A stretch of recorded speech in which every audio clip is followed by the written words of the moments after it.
Hello, and welcome to this lecture on disorders of the red cell. The learning outcomes that you will gain from this lecture include these 4 points. Red cell disorders are some of the most common diseases in the world. Anemia can result from many different conditions, such as iron deficiency, hemoglobinopathy, and chronic infection. Hemolytic anemia occurs when the red cell lifespan is reduced. And increased numbers of red cells are seen in polycythemia, which may result from a myeloproliferative disease or response to hypoxia. Let's start with the red cell itself, and here is that very familiar electron micrograph of red cells, showing their biconcave shape. Red cells derive from erythroblasts in the bone marrow. They're packed with hemoglobin, and they carry oxygen deep into tissues. The production of these cells is regulated by erythropoietin, and they don't have a nucleus, so their lifespan is limited and is around 120 days. Anemia is very common throughout the world. It can be defined as a reduction in the hemoglobin level within the blood.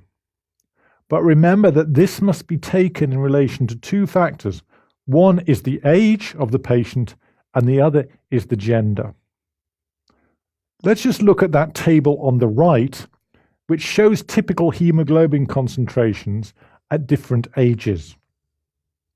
If we look at the mean hemoglobin column, at birth, cord blood has a high hemoglobin concentration, around 165 grams per litre. But then the green line at 1 month shows that this has already fallen to 140 grams per litre. In the first few weeks of life, there is a lot of breakdown of red cells within the blood and change of the globin to a different form. At 6 months to 2 years, you see a relatively low hemoglobin concentration, 120 grams per litre, which then starts to increase at the age of 12 to 18 to around 140. And then look at adults right at the bottom, and you'll see the characteristic difference between females and males in the hemoglobin concentration, with males having that increment of around 15 grams per litre, due to the effect of anabolic male hormones.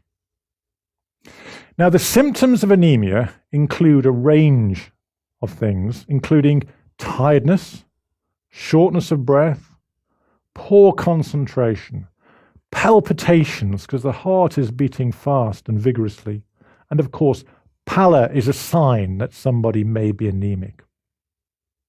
A good method for approaching the classification of anemia is through analysis of the red cell volume. So let's now take a look at that in a little more detail.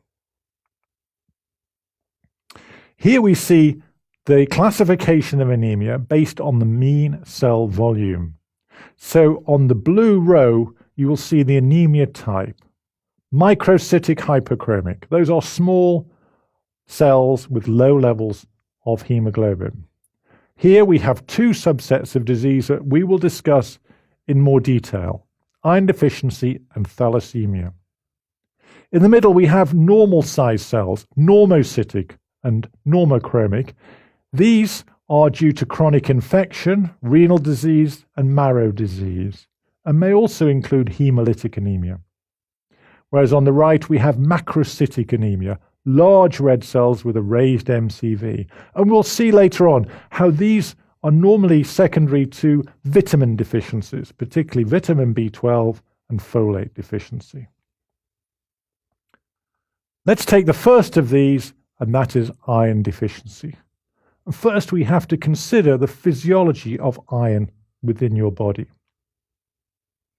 Now, iron is one of the most common elements in the crust of the earth, and yet we only have around 4 or 5 grams of iron within our body.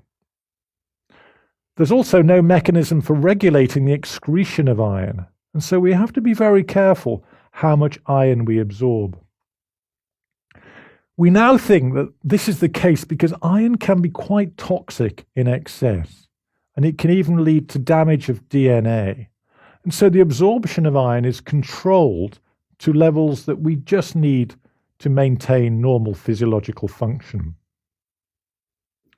On the right, the diagram shows where this iron is held within the body, and you will see that 70% is incorporated into hemoglobin, with 25% stored in the reticuloendothelial system.